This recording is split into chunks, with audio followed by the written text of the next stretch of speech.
Hello दोस्तों, कैसे हो आप लोग। मेरा नाम है दीपक और मैं स्वागत करता हूँ अपने इस यूट्यूब चैनल सिविल एनालिसिस में, जिसमें हमारी इंडियन पॉलिटी की जो सीरीज है चल रहा था और चैप्टर नंबर 23 यानी पार्लियामेंट टॉपिक जो है हम लोग स्टार्ट किए थे। ठीक है, इसमें आज जो है हम लोग टॉपिक बात करने वाले हैं वो है फाइनेंशियल बिल्स के बारे में। यानी कि फाइनेंशियल बिल को देखेंगे, जहाँ पे फाइनेंशियल बिल 1 और फाइनेंशियल बिल 2 के बारे में यहाँ पे बात करने वाला हूँ मैं। ठीक है, तो आर्टिकल 117 क्लॉज 1 और क्लॉज 3 के बारे में यहाँ पे बात करेंगे। देखिए, सबसे पहले फाइनेंशियल बिल क्या होता है। फाइनेंशियल बिल वो होता है जो हमारी फिजिकल मैटर को डील करता है। फाइनेंशियल बिल्स क्या करते हैं, हमारे फिजिकल यानी कि वित्तीय जो भी मामले होते हैं उनको कहीं ना कहीं यहाँ पे क्या करता है, फिजिकल मैटर को डील करने का काम करता है। ठीक है, फिजिकल मैटर को डील करता है। अगर देखा जाए, जो भी रेवेन्यू होता है या जो भी आपके एक्सपेंडिचर होता है, यही चीज आते हैं आपके फिजिकल में। जो रेवेन्यू होता है या फिर आपके एक्सपेंडिचर, यानी कि जो भी इनकम होती है, किसी इंसान की इनकम होगी तो रेवेन्यू, किसी की एक्सपेंडिचर होगी तो वो खर्चे। ठीक है, इनकम यानी कि रेवेन्यू होगी या फिर उसकी एक्सपेंडिचर होंगे, खर्चे होंगे। ठीक है, दोनों ही चीज पे। तो यहाँ पे फाइनेंशियल बिल दोनों चीजों की बात करते हैं, यानी कि रेवेन्यू और एक्सपेंडिचर की। अगर बात की जाए, कॉन्स्टिट्यूशन ने इसको जो एक नाम दिया है वो क्या दिया है, फाइनेंशियल बिल के तौर पे कॉन्स्टिट्यूशन ने इसकी बात कही। कॉन्स्टिट्यूशन ने इसको, हमारे जो संविधान है उसमें लिखा हुआ है भैया फाइनेंशियल बिल, टेक्निकल टर्म में लिखा हुआ है। ठीक है, फाइनेंशियल बिल की अगर बात करें तो फाइनेंशियल बिल हमारे तीन तरह के होते हैं। कितने तरह के, तीन तरह के। कौन कौन से, सबसे पहला है आपका भैया जो आपने पहले पढ़ के आए हो, मनी बिल। मनी बिल एक तरह का क्या है, फाइनेंशियल बिल ही है, मनी बिल, जिसको हम लोग आर्टिकल 110 में हमने बात की। दूसरा है हमारा फाइनेंशियल बिल फर्स्ट। ठीक है, जिसको हम लोग बात करेंगे आर्टिकल 117 सब क्लोज ए। आर्टिकल 117 सब क्लोज ए 1 की बात करेंगे। ठीक है, वहीं पे दूसरे अगर फाइनेंशियल बिल की बात करेंगे तो financial bill second under article 117 सब क्लोज 3 के अंडर में इसको हम लोग बात करेंगे। ठीक है, जो ये क्लासिफिकेशन किया गया है, ठीक है, जो आपका ये मनी बिल जो क्लासिफिकेशन किया गया है, एक्चुअली मनी बिल जो है एक फाइनेंशियल बिल का ही हिस्सा है। फाइनेंशियल बिल का ही एक जो है हिस्सा है, यानी कि फाइनेंशियल बिल का एक छोटा सा स्पीसीज है। ठीक है, ये कह सकते हैं क्या। और इसमें अगर देखा जाए, जो भी सभी मनी बिल्स होते हैं, जितने भी हमारी मनी बिल्स हैं, वो एक तरह का फाइनेंशियल बिल है। मनी बिल क्या होते हैं, एक तरह के फाइनेंशियल बिल होते हैं, लेकिन सभी फाइनेंशियल बिल मनी बिल नहीं हो सकते। सभी फाइनेंशियल बिल मनी बिल नहीं हो सकते, लेकिन सभी मनी बिल जो होंगे वो फाइनेंशियल बिल हो सकते हैं। ठीक है, देखिए, अगर बात की जाए फाइनेंशियल बिल की, जो सिर्फ मनी बिल के रिगार्डिंग ही बात करता है, तो वही सारे क्या होंगे, अंडर आर्टिकल 110 में, यानी कि कॉन्स्टिट्यूशन में मेंशन है। ठीक है, यहां पे मनी बिल को जैसे, क्योंकि भाई बिल तो आएगा तो इन तीनों में से कोई भी आ सकता है, लेकिन इसको स्पेसिफाई करने वाला कौन होता है, कि भाई ये जो आपने फाइनेंशियल बिल लाए हो, मान लीजिए कोई बिल लाए हो, उसको स्पेसिफाई कौन करेगा, स्पेसिफाई करेगा यहाँ स्पीकर, कि ये जो आप बिल लाए हो, एक्चुअली ये फाइनेंशियल बिल 1 और 2 के अंदर में नहीं आता है, ये आपके मनी बिल के अंदर में आता है। इसका स्पेसिफाई कौन करेगा, भैया आपके स्पीकर साहब जो है वो करेंगे। ठीक है, उनके पास एक्सक्लूसिवली पावर होती है। ठीक है, कि वो सर्टिफाई करते हैं कि जो भी लोकसभा में जो भी स्पीकर होते हैं वो कहीं ना कहीं इसको सर्टिफाई करते हैं कि भाई ये जो है आपका कैसा बिल है, एक मनी बिल है। अगर फाइनेंशियल बिल और फाइनेंशियल बिल 2 की बात करें, फाइनेंशियल बिल 1 और 2 की बात करें, तो इसके हमारे डिटेल में कहा लिखा हुआ है, तो अंडर आर्टिकल 117 में हमने क्या किया है, डिटेल में इसके बारे में जो है जानेंगे। तो सबसे पहले शुरुआत करते हैं फाइनेंशियल बिल फर्स्ट की। ठीक है, फाइनेंशियल बिल फर्स्ट,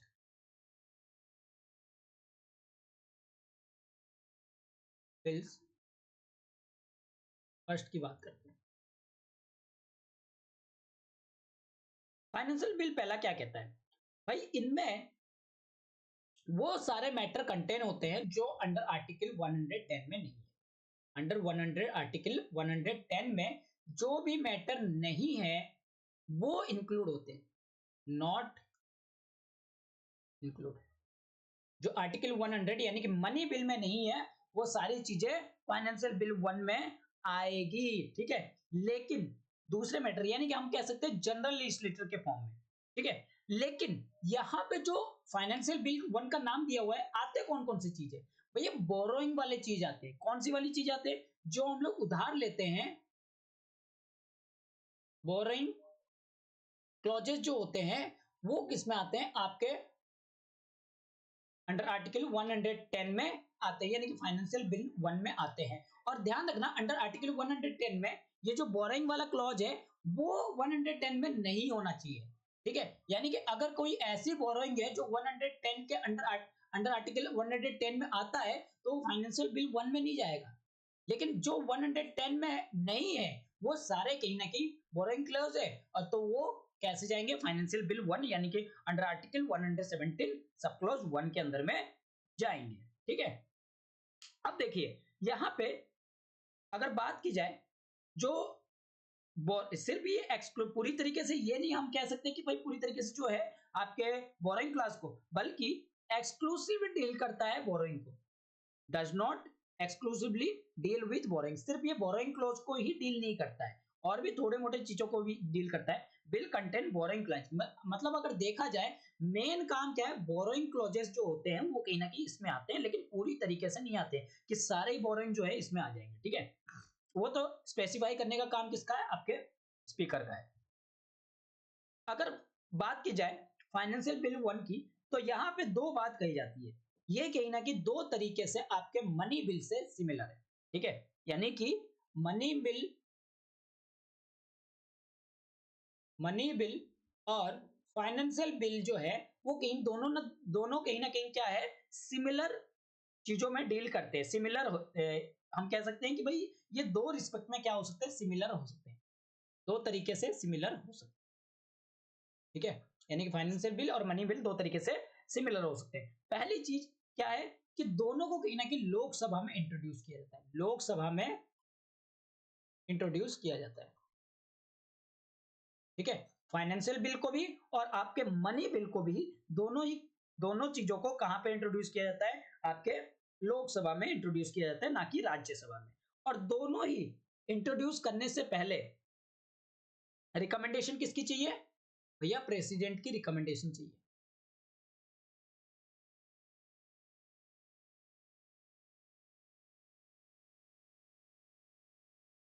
ठीक है। प्रेसिडेंट की यहाँ पे क्या चाहिए? रिकमेंडेशन चाहिए। अगर प्रेसिडेंट जो है रिकमेंडेशन देते हैं तो ही आप क्या कर सकते हो? इंट्रोड्यूस कर सकते हो, ठीक है। तो ये कहा जाता है। और इसका जो मनी बिल की अगर बात की जाए तो मनी बिल का जो तरीका है वो तो मैंने बता दिया था। फाइनेंशियल बिल 1 की अगर बात करें, फाइनेंशियल बिल फर्स्ट की अगर मैं बात करूं तो क्या कहता है भाई? फाइनेंशियल बिल 1 में कहता है ये उसी तरीके के लेजिस्लेटिव प्रोसीजर अप्लाई करता है जिस तरीके के एक ऑर्डिनरी बिल में होता है। यानी कि जिस प्रोसेस से ऑर्डिनरी बिल को पास किया जाता है उसी प्रोसेस से आपके फाइनेंशियल बिल को भी पास किया जाता है, ठीक है। यहां पे चाहे तो भाई राज्यसभा क्या कर सकता है? आपके एक्सेप्ट भी कर सकता है या रिजेक्ट भी कर सकता है, लेकिन मनी बिल के केस में ऐसा नहीं होता था, ठीक है। लेकिन फाइनेंशियल बिल के केस में क्या होगा? राज्यसभा चाहे तो इसको एक्सेप्ट भी कर सकता है या इसको जो आपके क्या कर सकता है? रिजेक्ट भी कर सकता था। लेकिन वहां पे रिजेक्शन का कंडीशन जो है आपके राज्यसभा के पास नहीं था मनी बिल के केस में, ठीक है। तो और क्या बताई जाती है? देखिए राज्यसभा यहां पे जो अमेंडमेंट हो रहा है, ठीक है, except that an amendment other than reduction and abolition tax can not move the Rajya Sabha and in Lok Sabha without recommendation of president, ठीक है। देखिए क्या बताया जा रहा है यहां पे, जरा समझिए। अगर आप मान लीजिए फाइनेंशियल बिल लाते हो, ठीक है, फाइनेंशियल बिल 1 लाते हो, अगर आप कोई क्या कर रहे हो? रिडक्शन कर रहे हो या अबोलिशन कर रहे हो, किसमें? रिडक्शन और अबॉलिशन करते हो इसमें टैक्स में, ठीक है। अगर मान लीजिए किसी टैक्स में आप फाइनेंशियल बिल ला रहे हो और उसमें किसी टैक्स में रिडक्शन या अबॉलिशन कर रहा है, कौन कर रहा है? राज्यसभा, ठीक है, कर रहा है। तो यहां पे राज्यसभा या इन लोकसभा, तो इस चीज पे तो कर सकते हो भाई, रिडक्शन और अबॉलिशन कर सकते हो। लेकिन अगर आप इसके अलावा कोई चेंजेस लेके आ रहे हो तो यहां पे प्रेसिडेंट की रिकमेंडेशन जरूरत है। प्रेसिडेंट की रिकमेंडेशन की यहां पे रिक्वायरमेंट है, ठीक है। कि आप कुछ जो और चेंजेस करना चाहते हो, फाइनेंशियल बिल 1 ला रहे हो तो भैया ठीक है, इंट्रोड्यूस कहां होगा? लोकसभा में इंट्रोड्यूस हो रहा है, ठीक है, ठीक है भैया। अब दूसरी बात है भाई, प्रेसिडेंट के रिकमेंडेशन पे आ रहा है, ठीक है। अब राज्यसभा में जा रहा है तो राज्यसभा रिडक्शन कर सकती है, अबोलिशन कर सकती है। लेकिन अगर आप कोई और चीजों के लिए चेंजेस लाना चाहते हो तो यहाँ पे अगर चाहे वो आपके राज्यसभा में मूव करे और चाहे आपका लोकसभा में भी आपसे बोला जाए कि हम जो है कुछ चेंजेस करना चाहते हैं इन दोनों के अलावा, ठीक है। रिडक्शन और अबोलिशन के अलावा कुछ नई चीजों को इंट्रोड्यूस करना चाहते हैं या चेंजेस करना चाहते हैं आपके लोकसभा और राज्यसभा दोनों में ही, ठीक है। तो यहाँ पे आपको क्या करना पड़ेगा? पहले आपको पीरियड परमिशन लेनी पड़ेगी, यानी कि प्रेसिडेंट का रिकमेंडेशन जो है यहाँ लेना जरूरी है। जो रिकमेंडेशन है प्रेसिडेंट की, not require moving an amendment, यानी कि अगर आप कोई अमेंडमेंट ला रहे हो तो इसके लिए आपको कोई अमेंडमेंट ला रहे हो कोई भी प्रोविजन के या रिडक्शन के लिए या टैक्सेस अबोलिशन के लिए, तो इसके लिए कोई जरूरत नहीं है। लेकिन इसके अलावा कोई नई चीजें लेके आ रहे हो तो वहां पे कहीं ना कहीं रिकमेंडेशन की जरूरत पड़ती है। आई होप कि आपको क्लियर हो रहा होगा। यानी कि एक सिंपल सी भाषा में समझाऊं कि रिडक्शन, अगर आप टैक्स में रिडक्शन कर रहे हो या अबोलिशन कर रहे हो तो इसके लिए आपको प्रेसिडेंट की रिकमेंडेशन जरूरत नहीं है। लेकिन आप इन दोनों के अलावा, रिडक्शन अबोलिशन के अलावा कुछ और चेंजेस कर रहे हो तो वहां रिकमेंडेशन चाहिए। बस ये चीज है, ठीक है। और क्या बताया जाता है? और बताया जाता है भाई, अगर कहीं ना कहीं भाई ऐसा भी हो सकता है, डेडलॉक का सिचुएशन बन सकता है। डेडलॉक का सिचुएशन बन सकता है लोकसभा और राज्यसभा के बीच में। तो लोकसभा और राज्यसभा के बीच में अगर डेडलॉक का सिचुएशन बन गया तो वहां पे प्रेसिडेंट का रोल आ जाएगा। प्रेसिडेंट क्या करेगा? बोलेगा भैया आओ ज्वाइंट सिटिंग करते हैं, बैठते हैं और बात करते हैं, ठीक है। ज्वाइंट सिटिंग पे बुलाया जाएगा तो ज्वाइंट सिटिंग में बैठ के ये डिसाइड करेंगे कि क्या करना है क्या नहीं करना, ठीक है। ज्वाइंट सिटिंग में तो अक्सर पास ही हो जाता है। उसके बाद जब ज्वाइंट सिटिंग बुलाया जाएगा उसके बाद रिजॉल्व हो गया तो यहाँ पे फिर कहा जाएगा? प्रेसिडेंट के पास, और प्रेसिडेंट क्या करेगा? इसको एसेंट देने का, एसेंट देगा, ठीक है, एसेंट देगा। या फिर एसेंट नहीं भी दे सकता भाई, विदहोल्ड भी तो कर सकता है, विदहोल्ड भी कर सकता है, या फिर इसको आपके रिकंसिडरेशन के लिए वापस भेज सकता है, ठीक है। तो ये सारी कंडीशन कहीं ना कहीं इसमें अप्लाई। तो ये था आपका फाइनेंशियल बिल 1 के बारे में। अब जरा बात कर लेते हैं फाइनेंशियल बिल 2 के बारे में। छोटा सा टॉपिक है, खत्म करते हैं। देखिए फाइनेंशियल बिल 2 क्या कहता है कि भाई इसमें आपके कौन से क्लॉजेस इंक्लूड होंगे? इसमें भैया फाइनेंशियल बिल 2 में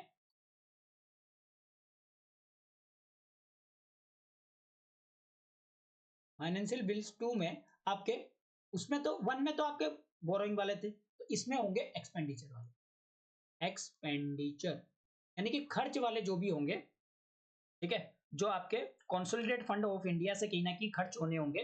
लेकिन आर्टिकल 110 में ये चीज नहीं होनी चाहिए।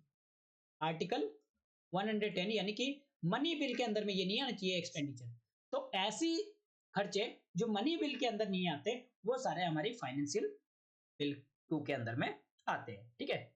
इसको भी एक ऑर्डिनरी बिल के जो तरह ही ट्रीट किया जाता है, ऑर्डिनरी बिल के तरह ही ट्रीट किया जाता है। फर्स्ट रीडिंग, सेकंड रीडिंग, इस तरह के रीडिंग होके पहुंचते हुए ऑर्डिनरी बिल की तरह ट्रीट किया जाता है, ठीक है। और सेम लेजिस्लेटिव प्रोसीजर है जैसा ऑर्डिनरी बिल के तरह बिल को किया जाता है।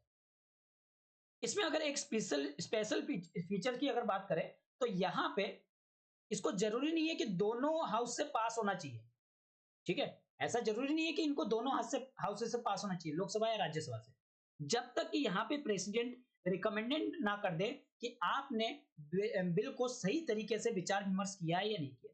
यानी कि प्रेसिडेंट यहाँ पे पहले क्या कहेगा कि भाई रिकंसिडरेशन करो बिल को, ठीक है। अगर प्रेसिडेंट ये कहते हैं कि रिकंसिडरेशन यहाँ पे जरूरी है, यहाँ पे रिकंसिडरेशन जरूरी है, यानी कि आप आपस में बैठ के जो है सलाह मशवरा करो, बात करो, भैया इन चीजों पे देखो, ठीक है। जब तक प्रेसिडेंट यहाँ पे रिकमेंडेशन नहीं करता हाउस को रिकंसिडरेशन के लिए, सॉरी कंसिडरेशन के लिए, रिकंसिडरेशन नहीं कंसिडरेशन के लिए, रिकंसिडरेशन दूसरी चीज है, ठीक है। कंसिडरेशन के लिए नहीं बोलता है, तब तक यहाँ पे क्या होगा, it can not be passed either house by the parliament, ठीक है। इसके बाद क्या बताया जाता है, फाइनेंशियल बिल 2 को जो इंट्रोड्यूस किया जाता है वो दोनों हाउसेस में किया जा सकता है, ठीक है, दोनों ही हाउसेस में किया जा सकता है। और किसके रिकमेंडेशन पे, प्रेसिडेंट की रिकमेंडेशन यहाँ जरूरी नहीं होती है, ठीक है। कंसिडरेशन के लिए बोल सकता है, लेकिन यहाँ पे क्या कह रहा हूँ, रिकमेंडेशन की जरूरत नहीं पड़ती। अगर फाइनेंशियल बिल 2 लोकसभा या राज्यसभा के पास जा रहा है तो यहाँ पे आपको क्या नहीं जरूरत है कि भाई यहाँ रिकमेंडेशन की जरूरत नहीं है, रिकमेंडेशन की जरूरत नहीं है, ठीक है। प्रेसिडेंट की कहाँ पे, कौन सी स्टेज पे, रिकमेंडेशन की तो यहाँ जरूरत नहीं है, लेकिन रिकंसिडरेशन तो कह सकता है। तो रिकमेंडेशन जो है आपके फर्स्ट स्टेज पे यानी कि इंट्रोडक्शन स्टेज पे जरूरत ही नहीं है, इंट्रोडक्शन कोई भी कर सकता है, इंट्रोडक्शन स्टेज पे जो है रिकमेंडेशन की जरूरत नहीं है, ठीक है, इंट्रोडक्शन स्टेज पे। लेकिन यहाँ पे कंसिडरेशन स्टेज पे जो है प्रेसिडेंट की जरूरत पड़ती है, ठीक है। सिंपल सी बात कहें तो फाइनेंशियल बिल लोकसभा या राज्यसभा में किसी में भी लेके आ रहे हो तो यहाँ पे रिकमेंडेशन जो भी कर रहा है, लोकसभा का है राज्यसभा का है, उससे कोई फर्क नहीं पड़ता है। यहाँ पे इंट्रो प्रेसिडेंट की जो है रिकमेंडेशन की जरूरत नहीं पड़ती है, आप अगर इंट्रोडक्शन स्टेज पे हो, इंट्रोडक्शन स्टेज पे आ रहे हो तो उस टाइम पे रिकमेंडेशन की जरूरत नहीं पड़ती है। लेकिन जब आप कंसिडरेशन यानी कि मैंने बताया था ना सेकंड रीडिंग में जो थर्ड पॉइंट सी पॉइंट बताया था कंसिडरेशन स्टेज, ठीक है, तो वहां पे कहीं ना कहीं प्रेसिडेंट की कंसिडरेशन जरूरी होगी, ठीक है, प्रेसिडेंट यहाँ पे कंसिडरेशन करेगा, ठीक है। तो आई होप कि यहाँ तक क्लियर हो रहा होगा। इंट्रोडक्शन स्टेज पे जरूरत नहीं है, लेकिन कंसिडरेशन स्टेज पे जो है प्रेसिडेंट की जरूरत पड़ती है। अगर बात की जाए, अगर दोनों हाउस की यहाँ डिसएग्रीमेंट होती है, ठीक है, दोनों हाउस की यहाँ पे डिसएग्रीमेंट होती है तो यहाँ पे प्रेसिडेंट क्या कर सकता है, ज्वाइंट सिटिंग भी बुला सकता है, ज्वाइंट सिटिंग भी यहाँ पे क्या कर सकता है, बुला, ठीक है, डिसएग्रीमेंट के टाइम पे। तो ज्वाइंट और यहाँ पे कब, जब डेडलॉक को रिजॉल्व करना होगा, ठीक है, जब उसके बाद बिल जब पास कर दिया जाएगा तो उसके बाद कहाँ पे जाएगा, प्रेसिडेंट के पास, और प्रेसिडेंट क्या करेंगे, इसके ऊपर एसेंट देंगे ताकि वो बिल को एक्ट में बदला जाए, या फिर बिल को क्या करेंगे, विदहोल्ड कर सकते हैं, अपनी एसेंट देने से मना कर सकते हैं, या फिर बिल को रिकंसिडरेशन के लिए हाउस के पास वापिस भेज सकते हैं, यानी कि प्रेसिडेंट के पास अभी भी और भी पावर, ठीक है।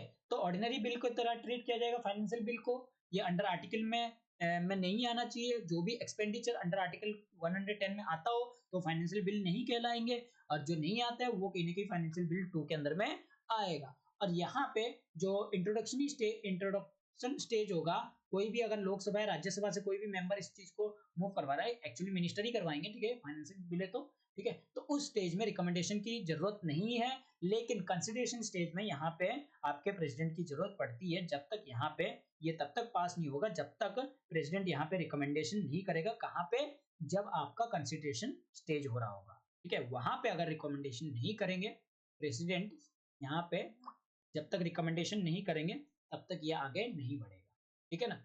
और अगर कभी डेडलॉक की सिचुएशन आती है तो यहाँ ज्वाइंट सिटिंग बुलाया जा सकता है, और यहाँ पे जब रिजॉल्व हो जाएगा ज्वाइंट सिटिंग से तो यहाँ प्रेसिडेंट क्या करेंगे, उसको एसेंट दे भी सकते हैं, विदहोल्ड कर सकते हैं, या फिर रिकंसिडरेशन के लिए दोबारा हाउस के पास वापिस भेज सकते हैं, ठीक है। तो ये था आपके फाइनेंशियल बिल 2 जो हमने बात किया अंडर आर्टिकल 117 सब क्लॉज 2। तो आई होप कि आपको ये वाला लेक्चर जो है अच्छा लगा होगा, लेक्चर अच्छा लगा है तो इसको लाइक कीजिए, अपने दोस्तों के साथ शेयर कीजिए, और इस चैनल को सब्सक्राइब करना ना भूलिए। Thank you.